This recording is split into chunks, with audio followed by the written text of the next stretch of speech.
Baik. Minggu lalu kita sudah belajar makna persekutuan. Ya. Bersekutu dengan Kristus, bersekutu dengan para rasul, bersekutu dalam suatu komunitas kebenaran.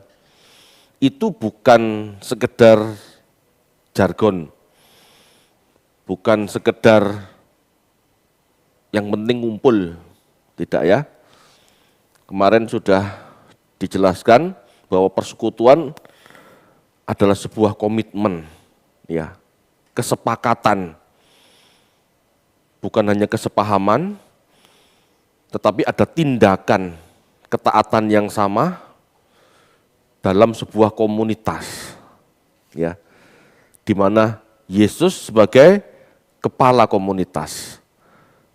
Itu yang namanya persekutuan. Jadi tidak sekedar asal kumpul, gitu ya.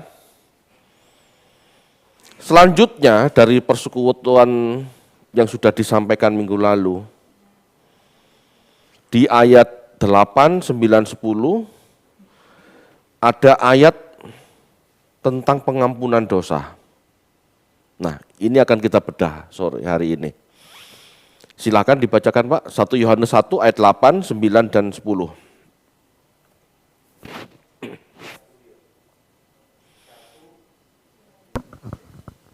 1 Yohanes 1 ayat 8 sampai 10. Jika kita berkata bahwa kita tidak berdosa, maka kita menipu diri kita sendiri dan kebenaran tidak ada di dalam kita. Jika kita mengaku dosa kita, maka Ia adalah setia dan adil, sehingga Ia akan mengampuni segala dosa kita dan menyucikan kita dari segala kejahatan. Jika kita berkata bahwa kita tidak dapat berbuat dosa, maka kita membuat Dia menjadi pendusta dan firman-Nya tidak ada di dalam kita. Ya, ayat ini sering dijadikan ayat pegangan orang Kristen, jelas maupun tidak jelas. Saya ulangi, ayat ini dijadikan pegangan banyak orang Kristen, jelas maupun tidak jelas, untuk menyatakan bahwa Tuhan Maha Pengampun sehingga Dia tidak perlu berbuat baik, tidak perlu menanggalkan dosa, hidup tetap sembrono. Ya. Saya katakan Kristen jelas maupun tidak jelas, maksudnya apa? Ya memang tidak jelas dia bersekutu dengan siapa, Kristen yang mana, gitu ya. Bahkan yang jelas pun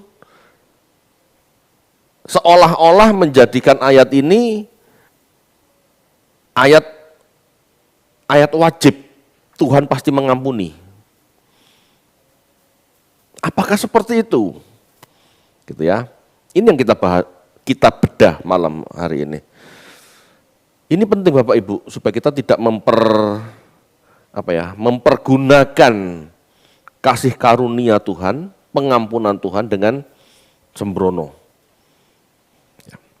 Ayat ini muncul dalam suasana kekristenan dipengaruhi Yudaisme dan filsafat Yunani atau Gnostis, di mana mereka memahami tubuh secara negatif. Kebaikan atau ide-ide, pengetahuan gitu ya, dan kejahatan, tindakan fisik itu tidak pernah menyatu. Orang Gnostis berpikir antara pikiran dan perbuatan itu tidak menyatu, tidak wajib, tidak harus sama. Mengerti kebenaran bukan berarti kehidupannya juga harus benar seperti yang dipikirkan. Karena bagi orang Gnostis, tubuh ini dikubur, musnah, nggak ada masalah. Yang penting pikirannya benar di hadapan Tuhan. Meskipun bukan berarti jahat juga ya, gitu. Sebagian orang berpikir karena mereka sudah dibebaskan dari hukum Taurat, maka mereka bisa hidup semau mereka sendiri. Ada golongan orang yang dipengaruhi Yudaisme dulunya, dengan percaya Yesus mereka sudah bebas dari Taurat. Mereka berpikir sudah tidak perlu hidup bermoral. Gitu ya. Dia bebas dari hukum. semau gue. Ya, ini kaum libertin namanya. Mereka merasa dengan memahami kebenaran itu cukup. Dan segala perbuatan amoral tidak mempengaruhi keselamatan mereka. Nah, pemikiran-pemikiran ini pernah hidup di masa lalu. Ya. Bahkan di zaman sekarang pun sebagian Kristen ada yang berpikir seperti itu. Yang penting iman, yang penting percaya Pak. Keselamatan tidak mempengaruhi. Nah itu, ada orang-orang yang berpikir seperti ini sehingga akhirnya mengabaikan moral, mengabaikan perbuatan baik. Mereka orang-orang gnostis ini bukan orang jahat yang melukai sesama. Namun mereka tidak merasa berdosa dengan perbuatan mereka selama tidak merugikan orang lain. Yang penting aku tidak jahat sama orang lain, apa dosanya? Itu. Ya, prinsipnya kan gitu. Aku ngerti kebenaran, aku tidak menyakiti orang lain. Itu sudah cukup. Kalau aku mempergunakan tubuhku sendiri, untuk sesuatu yang menyenangkan dan tidak mengenakkan, itu kan terserah saya. Itu kan urusanku. Apa dosanya? Tidak ada kan. Mereka anggap tidak ada dosanya, tidak anggap salahnya itu, karena tidak menyakiti orang lain. Gitu. Pernah tidak kita berpikir seperti itu? Jujur dulu saya pernah. Yang penting aku tidak menyakiti hati orang lain, apa salahku? Gitu ya.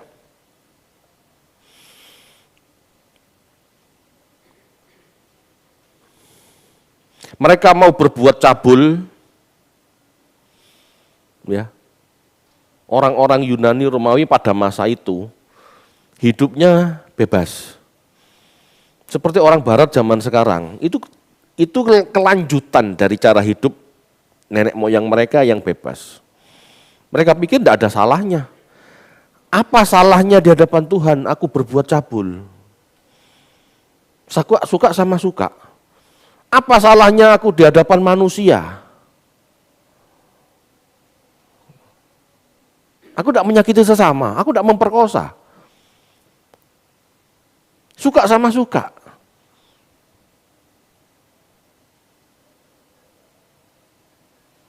Melanggar hukum.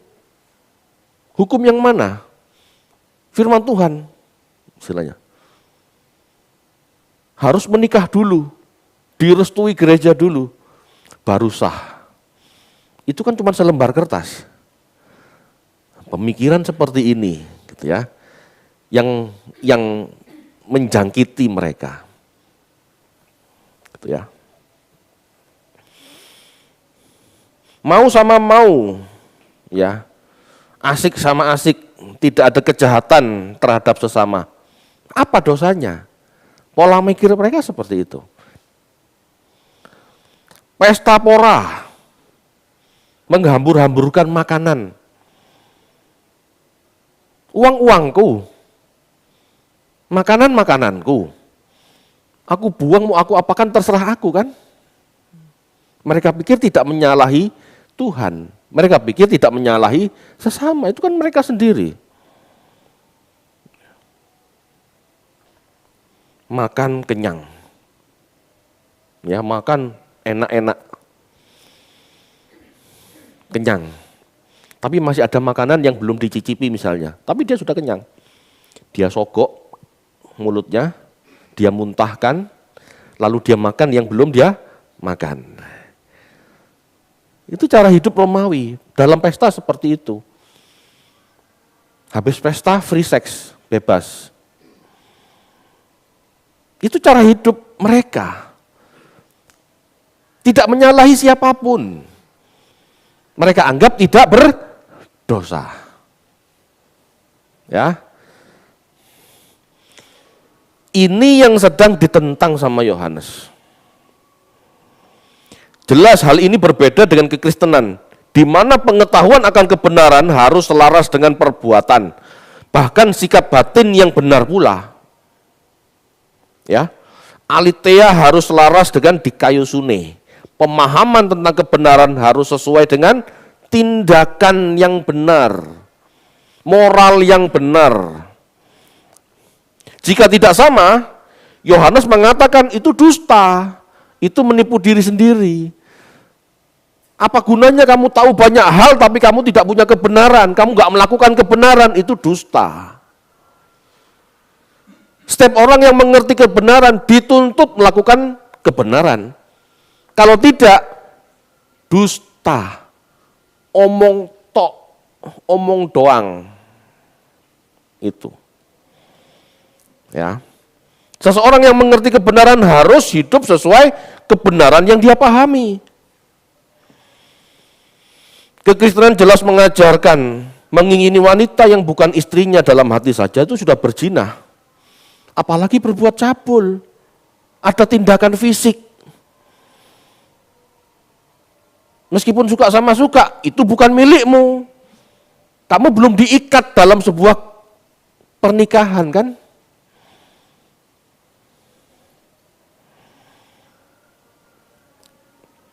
Kekristenan mengajarkan kasih, berkorban, hidup bagi sesama. Kamu ngerti namanya kasih itu berkorban bagi sesama. Lalu kamu punya makanan, kamu buang-buang. Kamu makan, kamu telan, kamu muntahkan, kamu makan lagi. Sikapmu menjijikkan. Kamu buang-buang makanan, katanya kamu mengerti harus mengasihi sesama. Mengasihi sesama kan bukan berarti hanya gini. Mengasihi sesama, ya, mengasihi sesama bukan hanya berarti tidak menyakiti sesama secara fisik. Jika orang miskin yang nggak bisa makan melihat modelmu makan seperti itu, mereka sakit loh.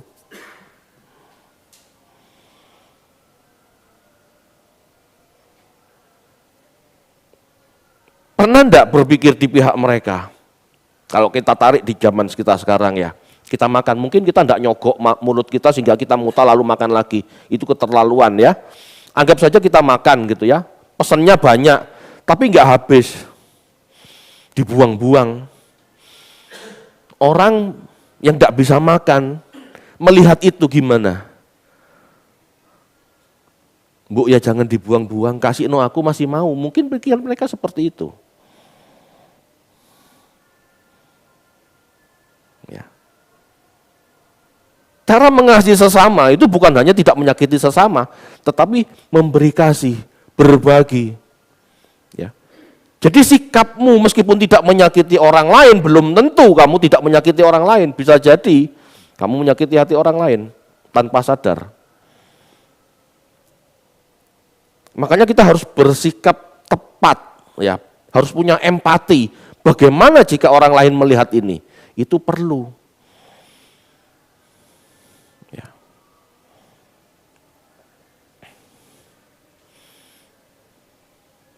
Bandingkan dengan Roma 13 ayat 14. Ini saya bicara hal-hal yang kelihatannya tidak berdosa, kelihatannya tidak masalah, tetapi ini jadi masalah bagi kekristenan. Roma 13 ayat 14.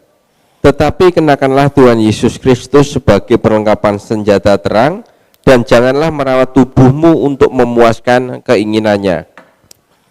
Janganlah merawat tubuhmu untuk memuaskan keinginannya. Siapa yang perawatan terus? Bertobat. Lupa emangnya tidak boleh perawatan? Boleh, asal tidak keterlaluan. Ya. Jangan merawat tubuh memiliki makna yang sama, ya. Jangan merawat tubuh memiliki makna yang sama dengan jangan memanjakan dirimu atau jangan memuaskan dirimu. Itu. Jangan memanjakan atau memuaskan dirimu atau memuaskan gairah dagingmu. Meskipun kelihatannya tidak menyakiti hati orang lain, kalau kita hanya memuaskan diri kita, merawat diri kita saja, tidak mikir yang lain, Kita sedang berdosa di hadapan Tuhan. Dikatakan di ayat tadi, mengenakan Kristus. Maksudnya apa? Berpikir dan bersikap seperti Kristus dalam menjalani kehidupan. Kristus tidak pernah mikiri dirinya sendiri. Dia sepantasnya mikiri dirinya. Selebihnya dia mikirin orang lain, keselamatan orang lain. Pak, maksud tidak boleh perawatan, Pak. Kebiasaan orang Roma bersolek. Bersolek tahu ya, bersolek ya. Kebiasaan orang Roma itu bersolek, memanjakan diri, pesta dan lain-lain. Uang habis hanya untuk perawatan, mempercantik tubuh.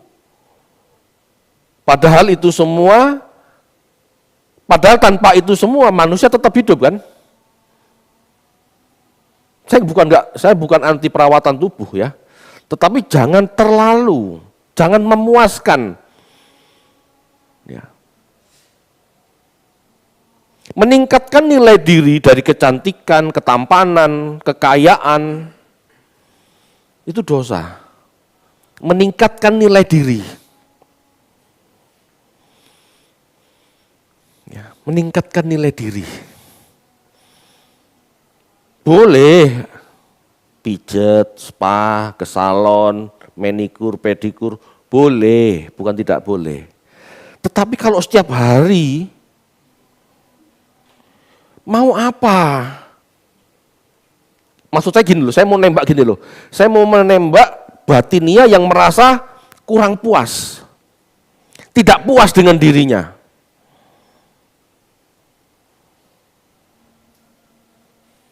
Hari ini merah, besok hijau, besok lagi ungu.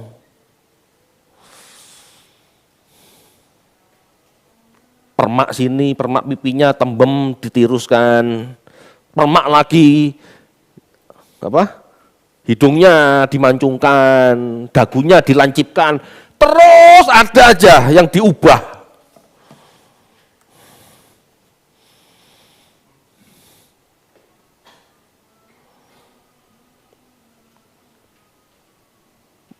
Merawat tubuh itu salah satunya itu, bukan hanya itu saja. Ini kan saya berusaha menangkap gaya hidup Roma. Gaya hidup Roma itu begitu. Weak. Kan gitu. Memang belum ada bongkar pasang muka ya. Oplas belum ada. Tetapi weak. Segala macam. Jadi hari-harinya sibuk dengan merawat penampilan.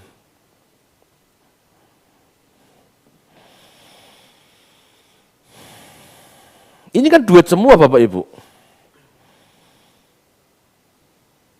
Tidak puas dengan dirinya. Harus tampil lebih baik, lebih cantik, lebih tampan dari orang lain. Ini kan gairah daging juga sebetulnya. Tidak tahu tapi tidak pernah dipikirkan. Oh masih kurang begini, masih kurang begitu. Mungkin tidak menyakiti hati orang lain, tetapi sikap seperti ini tidak bisa puas, gitu ya. Ini juga menyakiti hati Tuhan, itu juga salah, gitu ya. Sekali lagi bukan tidak boleh, tetapi rasa tidak puas itu dosa. Ya, rasa tidak puas itu dosa. Ayo kita belajar memuaskan diri. Mencukupkan diri, puas dengan apa yang ada. Kita harus tahu batas cukup.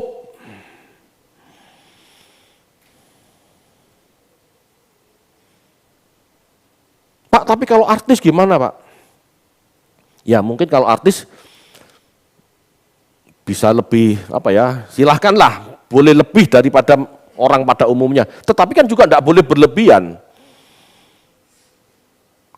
Masalahnya di situ yang jadi masalah kan sikap batinnya, gitu loh. Kita tidak bisa menilai memang, tapi urusan kita sama Tuhan. Kenapa kamu tidak pernah puas sama hidupmu? Kurang ini, kurang itu, oplas ini, oplas itu, permak ini, permak itu. Pak, kan untuk menyenangkan suami, Pak, untuk menyenangkan istri, Pak. Boleh, tapi ya tahu batas. Ya, tahu batas. Jangan jadikan tubuhmu berhalamu. Kita juga harus sampai di situ, Bapak Ibu. Sehat harus, penampilan baik harus, tetapi jangan sampai jadi berhala. Gelisah terus. Jika ada yang tidak pas, gelisah terus.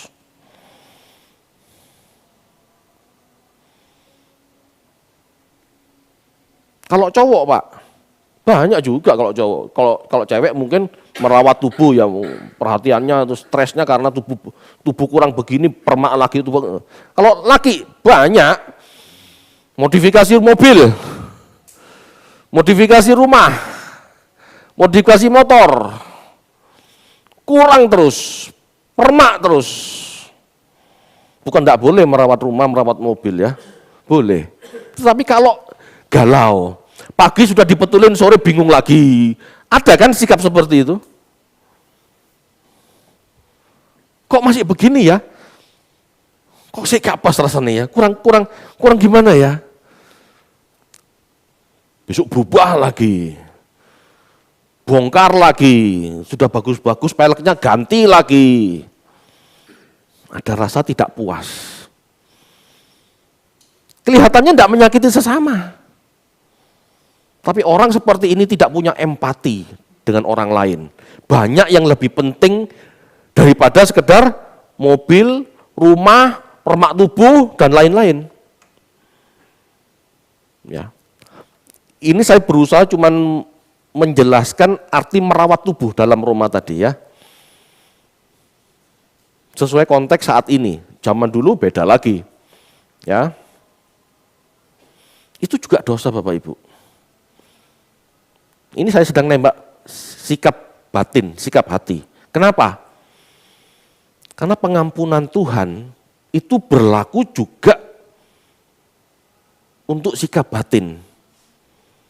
Yang kelihatannya tidak dosa, tapi kalau kamu tahu, kamu minta ampun, kamu diampuni. Kamu tidak usah mengelak kalau seperti itu bukan dosa, Pak. Itu tidak menyakiti sesama. Kan ada orang yang membantah hal itu.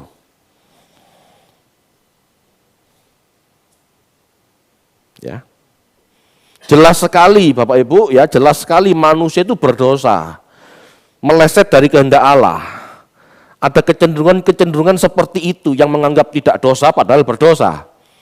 Masalahnya kamu nggak tahu saja. Masalahnya kamu belum sadar saja. Masalahnya kita belum tersentuh saja.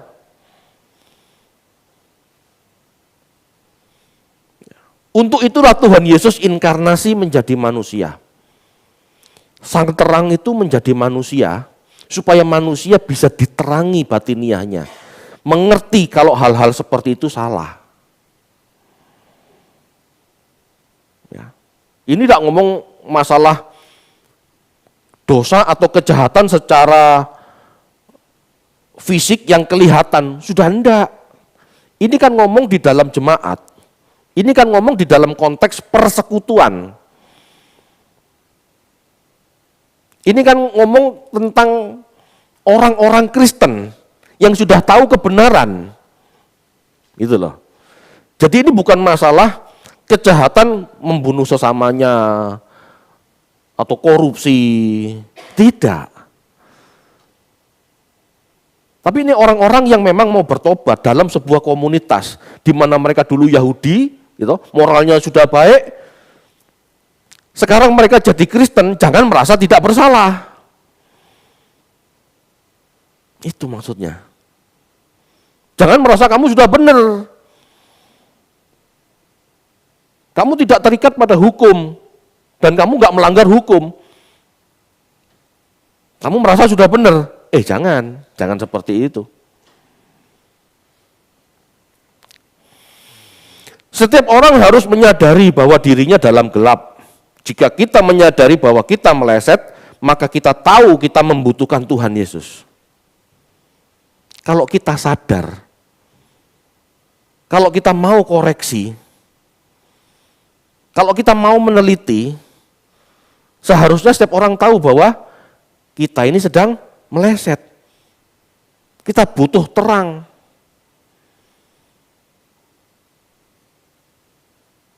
Ada beberapa orang gereja, ya, GSKI, berpikir bahwa khotbahnya GSKI ya gitu lagi. Ujung-ujungnya keselamatan, kan gitu. Ngapain didengar bolak-balik? Loh, emangnya kamu tahu detail kesalahanmu apa?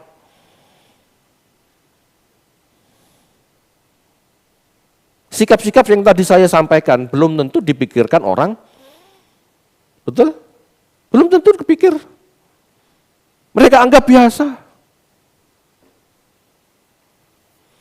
Belanja ini, itu, padahal tidak dibutuhkan. Begitu sampai rumah nggak kepake. Kelihatannya tidak menyakiti Tuhan, tidak menyakiti sesama, kelihatannya. Tahu tidak Anda sedang berdosa, Anda sedang meleset, Anda sedang memuaskan nafsu Anda, nafsu belanja.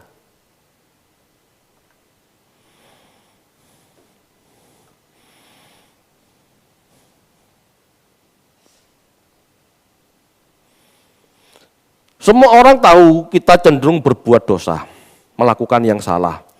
Kita harus belajar menyadari hal ini agar bisa berpindah kepada terang. Bukan masalah kejahatan bagi sesama saja, namun sikap hati yang benar, pola pikir yang benar, itu harus dimiliki. Ya. Kejahatan itu bukan menyakiti sesama saja, sikap kita itu loh. Benar tidak di hadapan Tuhan? Pak, itu tidak melanggar hukum Tuhan, bukan hukum Tuhan, perasaan Tuhan bagaimana?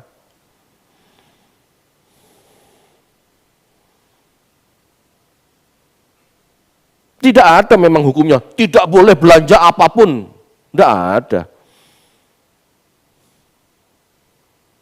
Tetapi kalau kita punya perasaan Tuhan, kita bisa milih, beli yang sesuai kebutuhan, yang tidak dibutuhkan jangan dibeli. Uangnya bisa disimpan, uangnya bisa buat bantu orang, uangnya bisa buat yang lain yang mendukung pekerjaan Tuhan. Daripada kamu beli ini, beli itu, tidak kepake, terbuang.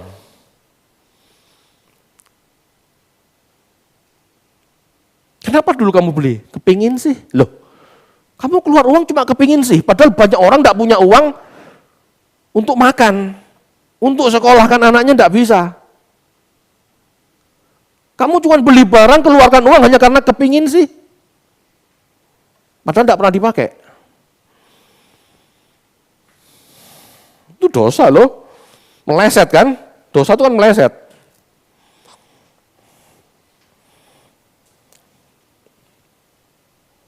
Yesus adalah terang. Kita perlu bersekutu dengan Yesus yang adalah terang. Kita perlu bersekutu dalam terang. Itu berarti kita mau sepemahaman, kita mau seiman, ya. Pengertian, pikiran, perasaan sama, taat sama, ya. Dalam sebuah komunitas yang mau saling berbagi hidup. Itu namanya persekutuan.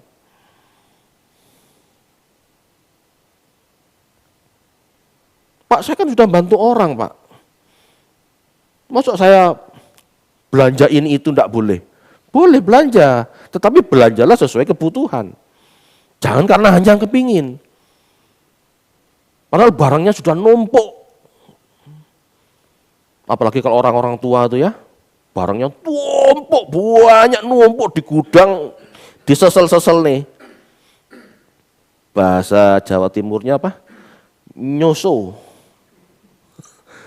Jangan dipikirin tidak sakit jiwa, ini sakit jiwa loh. Ngapain kamu tumpuk di situ, tidak pernah kamu pakai. Mbok ya sosoanmu itu kamu keluarkan, kamu bagikan kepada orang yang butuh. Kan lebih berguna. Nyusuh. Ada apa ya? Black. Apa lagi? Banyak lah. Saya nggak bisa ngomong sampai, kan nggak pernah nyusuh masalahnya.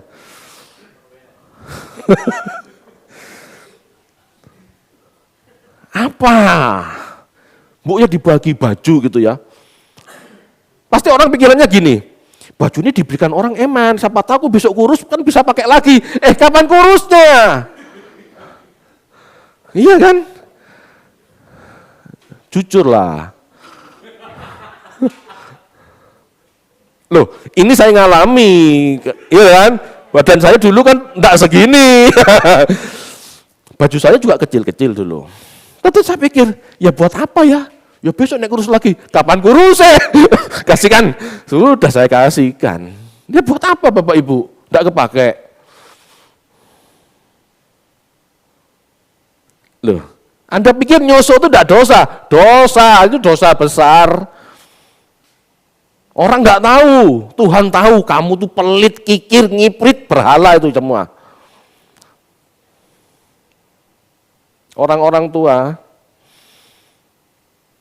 ayo bertobat. Anak-anak muda juga yang mulai seperti ini, ayo. Ada enggak? Oh, enggak ada ya. Di luar sana, yang ngumpul di sini hari ini. Pak, Bu, sikap hati kita ditembak Tuhan loh. Bukan masalah perbuatan jahat yang tertulis, jangan mencuri, jangan membunuh. Mungkin kita sudah lakukan itu. Tapi hati kita nih loh lagi ditembak Tuhan.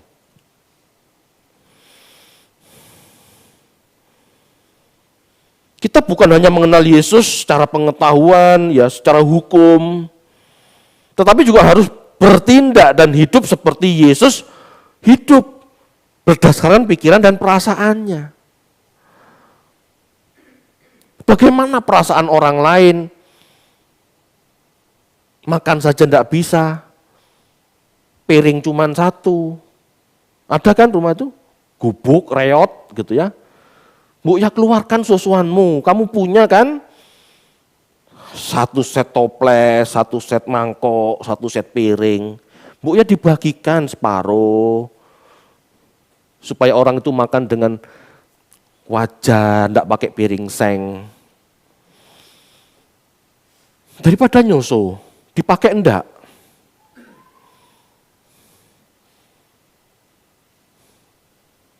Oh, bukan enggak pakai, Pak. Ini besok saya turunkan kepada anak cucu saya. Belum tentu anak cucu pakai itu, anak cucu punya seleranya sendiri. Betul apa betul? Baju saya eman, Pak, ini baju bagus. Baju bagus bagi kamu tahun 50, 60-an. Kalau itu dikasihkan anakmu, mau pakai anakmu? Belum tentu. Cucumu, apalagi.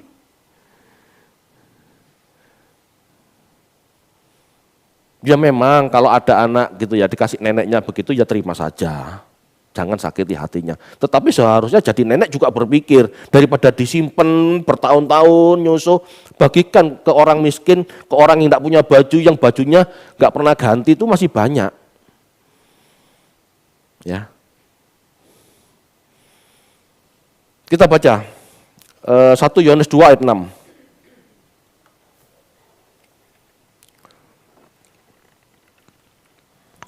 Satu Yohanes 2 ayat 6. Barang siapa mengatakan bahwa ia ada di dalam Dia, ia wajib hidup sama seperti Kristus telah hidup. Kristus itu bagaimana? Sederhana. Saya tidak melarang Anda beli baju ya, tetapi sekali lagi secukupnya. Kalau Anda punya baju lebih dari 100, gitu ya. Pertanyaannya, itu kebutuhan atau keinginan? Kalau hidup seperti Yesus, saya nggak pernah berpikir bahwa Yesus punya baju lebih dari 1 lusin. Apalagi di fotonya, saya lihat jubahnya begitu-begitu saja. Iya kan? Nggak ada gaya lain itu. Boleh belanja Bapak Ibu baju, kebutuhan pokok, ya silahkan. Tetapi ya yang tahu dirilah istilahnya, tahu punya perasaan. Beli baju, enggak dipakai setahun, 2 tahun, 3 tahun. Dibongkar-bongkar. Oh iya ya, disi aku tahu tuku baju iki. Emangnya berapa duit itu yang enggak pernah dipakai? Sekarang mau tak pakai enggak bisa, udah kegemukan. terlalu banyak beli.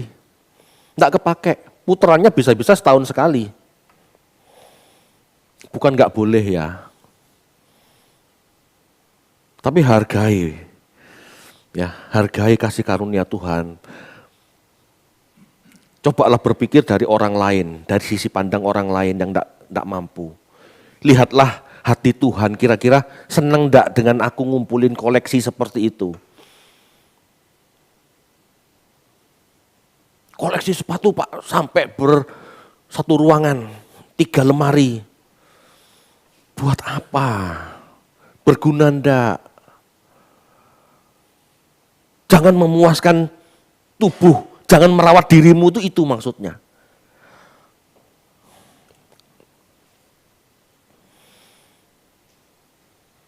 Dosa-dosa seperti ini tidak akan ditangkap oleh manusia pada umumnya. Kan nggak ada pelanggaran hukum, betul ya? Ayat 9 Tuhan sediakan, ya ayat 9, 1 Yohanes 1 ayat 9 itu Tuhan sediakan dalam konteks pengampunan dalam sebuah persekutuan. Ya, kita baca yuk.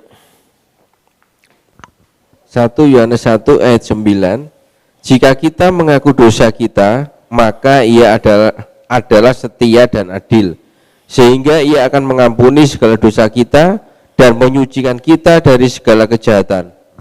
Ya. Pengampunan Allah sediakan dalam persekutuan. Pengampunan tersedia bagi orang yang mau sepakat menjadi terang. Itu pengampunan yang Tuhan sediakan. Kalau tidak mau sepakat menjadi terang, berarti mau tetap dalam gelap. Ya buat apa pengampunan? Tidak mau sepakat menjadi terang, berarti mau tetap dalam gelap. Ini berarti sama dengan menghujat Roh Kudus. Tidak mau dididik, berarti tidak ada pengampunan.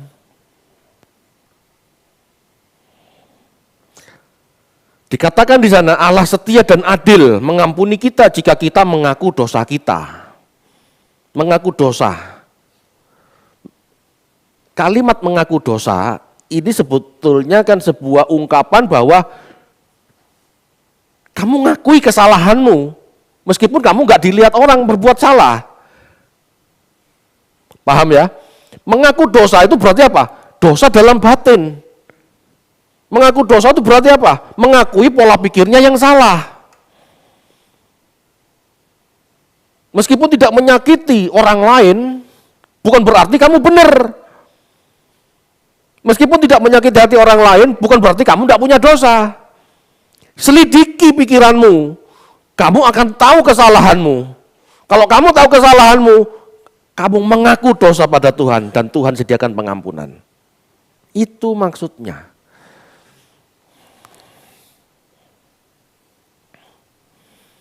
Allah setia dan adil mengampuni kita jika kita mengaku dosa. Dan dengan darahnya kita telah beroleh pengampunan. Apakah ini berarti kita boleh bolak-balik berbuat dosa? Ayat ini disediakan bukan untuk itu. Gitu ya. Allah setia dan adil. Setia artinya bisa dipercaya, meyakinkan. Adil artinya benar secara moral. Ya. Orang benar, bukan orang jahat. Jadi Allah setia dalam arti bisa dipercaya atau bisa diyakini. Pasti mengampuni. Gitu ya. Adil berarti Allah sebagai yang benar, bukan yang jahat, tidak akan mencari-cari kesalahan manusia, tidak akan. Jadi kalau kamu mengaku dosa, kamu pasti diampuni. Yang penting kamu tahu dosamu apa.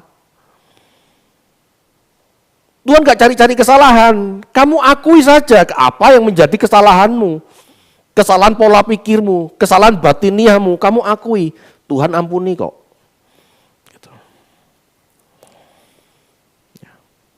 Jangan takut mengaku dosa pada Tuhan karena jangan takut mengaku dosa pada Tuhan karena Tuhan tidak mencari-cari dosa. Kamu akui saja sendiri. Ngaku, Tuhan aku salah sikap. Tuhan ampuni. Ayat 9 ini muncul bukan untuk membebaskan kita berbuat dosa dengan jaminan pengampunan, bukan ya. tetapi meyakinkan orang agar mau mengakui dosanya, mau introspeksi, mau berjuang dan menjadi lebih baik. Tujuannya ayat 9 itu.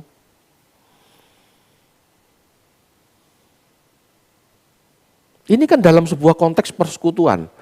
Berarti ini orang-orang udah tahu firman Tuhan. Mereka udah nggak lagi berbuat jahat seperti melanggar 10 hukum Taurat itu enggak. Bisa jadi pola pikir mereka tuh tidak menyakiti sesama.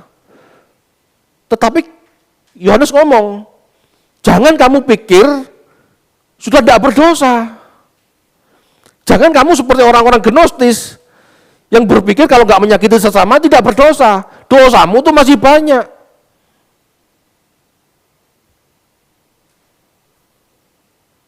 Coba pikiran, bedahan, introspeksi, gitu maksudnya.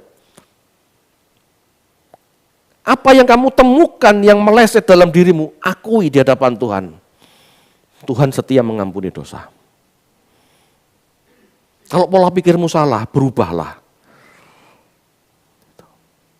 Itu maksudnya. Bukan dosa-dosa, sekali lagi ya, udah tahu ya, bukan dosa-dosa yang kelihatan. Itu jelas di hadapan orang Gnostik pun tahu itu dosa. Gitu loh. Masalahnya di sini kan orang Gnostik merasa tidak berdosa kalau tidak menyakiti sesama. Sama, ada orang Kristen yang berpikir seperti itu. Jangan. Kalau kamu merasa tidak berdosa, kamu menganggap Tuhan itu pembohong. Kalau kamu merasa tidak berdosa, kamu sebetulnya pendusta. Gitu loh. Hati kecilmu tahu, nuranimu sebenarnya tahu, cuman kamu tutup mata.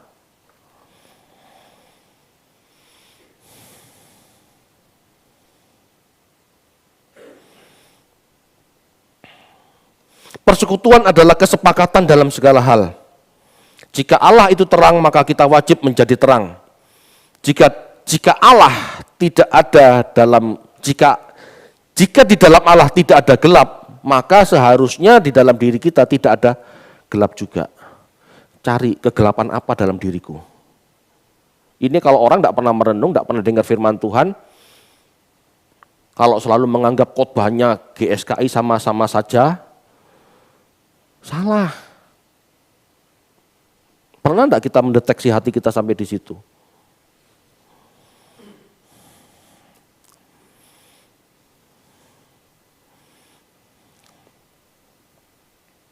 Yohanes mengajak kita untuk bersekutu dengan Yesus dalam terang. Ya, Yohanes mengajak kita untuk bersekutu dengan Yesus dalam terang. Tanpa merasa berdosa dan mengaku dosa, kita sedang tidak mengakui berada dalam gelap dan seolah-olah tidak membutuhkan terang. Seseorang perlu tahu hidupnya dalam gelap. Ya, seseorang itu harus tahu hidupnya dalam gelap. Loh Pak, saya kan percaya Yesus. Betul, tetapi masih ada kegelapan dalam diri kita dan harus kita cari. Dengan cara gimana? Ya belajar. Kenalah Tuhan. Tuhan seperti apa? Aku seperti apa? Dengan selalu membandingkan seperti itu, merenungkan seperti ini, kita bisa melihat. Gitu ya. Kita harus tahu meleset apa, melesetnya di mana dan kapan. Kalau kita tidak tahu, tidak pernah bisa diperbaiki. Kalau bisa tahu melesetnya apa, di mana dan kapan, kita bisa minta ampun sama Tuhan. Dan permintaan ampun kita sama Tuhan, itu sikap kita mau memperbaiki diri. Lah kalau kita tidak tahu mau minta ampun apa yang mau kita perbaiki? Halo? Kalau kita tidak tahu minta ampun apa yang mau kita perbaiki? Jelas ya? Tuhan ampuni dosa, salahku. Sengaja maupun tidak sengaja, amin. Itu orang yang tidak mau memperbaiki diri. Bukan Tuhan tidak mau mengampuni orang dengan doa seperti itu. Kalau masih kanak-kanak, oke. Tetapi Tuhan kan menuntut perbaikan. Tuhan mengampuni itu menuntut perbaikan. Tuhan ampuni aku. karena sikapku boros. Berarti dia tahu dia boros. Berarti dengan minta ampun kepada Tuhan atas keborosan hidupnya itu, dia mau merubah dirinya tidak boros. Kan seperti itu maksudnya. Dengan ini setiap orang perlu introspeksi, evaluasi dengan melihat apakah dirinya sudah seperti Kristus apa belum. Kekristenan adalah terapi bagi orang yang merasa jiwanya sakit dan ingin sembuh. Saya kasih tahu sekali lagi. Saya mau katakan sekali lagi. Kekristenan adalah terapi bagi orang yang merasa jiwanya sakit dan ingin berubah. Kalau Anda tidak merasa sakit jiwa, Anda tidak perlu Kristen, Anda tidak perlu Kristus. Kalau Anda tahu sakit jiwa Anda dan Anda merasa ini harus diperbaiki, Anda butuh Kristus. Kekristenan adalah terapi, memperbaiki jiwa yang salah, yang sesat ini. Alah, mosok ngene tok menjadi masalah. Wis gak usah Kristen kalau kayak gitu, enggak usah jadi Kristen sudah.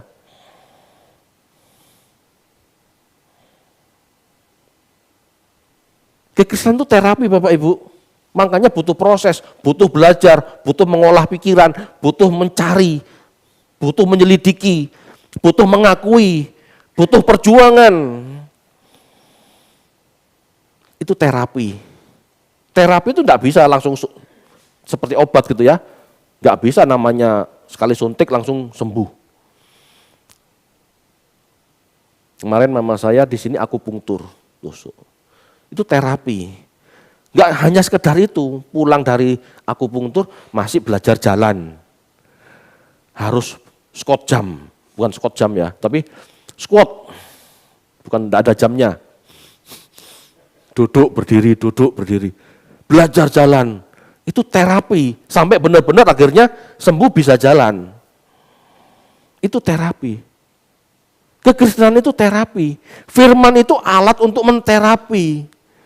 Jadi kalau Anda tidak belajar firman, mau terapi apa? Lalu datang ke gereja cuma minta sembuh, dalam nama Yesus sembuh. Langsung jebret sembuh gitu. Apa nilainya bagi kekekalan? Enggak ada. Untuk kekekalan enggak ada yang instan Bapak Ibu. Harus perjuangan, harus mengoyak, harus menyelidiki. Aku tas ngerti, ngono tok ternyata salah. Lah, berarti Anda dapat pencerahan. Kalau ngeyel Pak, ya sudah berarti kan tidak mau diperbaiki. Ya tidak ada pengampunan untuk orang seperti itu. Kenapa? Lo nolak kok. Kalau nolak berarti kan dia mau berbuat dosa terus, mau berbuat hal yang sama terus. Pengampunan diberikan bagi orang yang mau bertobat, mau merubah pola pikir kan?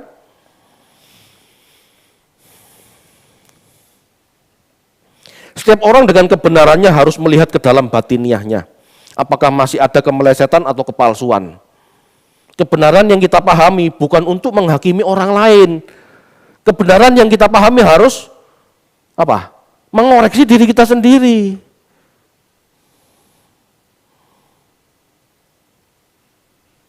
Saya mau khotbah ini juga koreksi Bapak Ibu.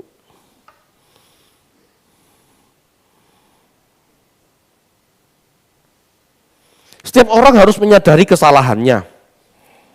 Ya, setiap orang harus meninggalkan kehidupan dosanya. Harus meninggalkan kemelesetannya. Meskipun tidak menyakiti sesama, tetapi kalau itu menyakiti hati Tuhan, harus ditinggalkan. Jangan merasa sudah benar. Kalau kita merasa sudah benar, kita paling sulit diperbaiki. Selalu curigai batiniah Anda, selalu curigai pola pikir Anda. Masihkah ada pola pikirku yang salah?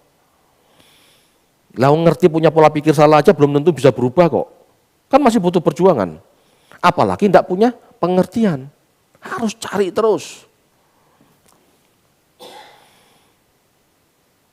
Pengampunan dosa diadakan agar setiap orang dengan perjuangannya, ya, pengampunan dosa ayat 9 tadi diberikan kepada kita diadakan gitu ya, agar setiap orang dengan perjuangannya tidak perlu merasa patah semangat dengan banyaknya kegagalan dalam perjuangannya menjadi orang benar. Dengan firman seberat ini, seteliti ini, sedetail ini, kadang-kadang kan kita merasakan, duh berat banget jadi orang Kristen. Salah lagi, kapan bener ya? Kalau saya kadang-kadang sampai menjerit, Tuhan kok berat ya. Jangankan jadi pendeta, jadi orang Kristen itu sudah berat. Tapi pengampunan Tuhan, asal kita mau mengakui, pengampunan Tuhan itu penghiburan bagi kita. Jangan patah semangat, maju terus. Kamu udah tahu dosamu kan, ya sudah ampuni, aku mengampuni. Bangkit, berjuang lagi, terus seperti itu. Jadi pengampunan itu diberikan supaya kita tuh maju terus. Jangan mundur atau berhenti di tengah jalan, maju terus. Itu pengampunan. Amin Bapak Ibu. Jadi bukan untuk dosa lagi, ampun lagi gitu ya. Bukan untuk itu, dosa lagi minta ampun lagi, dosa lagi minta ampun lagi. Bukan untuk permainan gitu, tetapi dalam perjuangan kita loh, kita tahu. Kita sudah berjuang tidak dengan sengaja berbuat dosa, kadang-kadang masih jatuh dalam dosa. Tuhan ampuni aku, kadang-kadang kan merasa tidak layak. Tuhan katakan, aku mengampuni kamu, bangkit berjuang terus, sampai terjadi perubahan. Itu loh maksudnya pengampunan diadakan. Amin Bapak Ibu.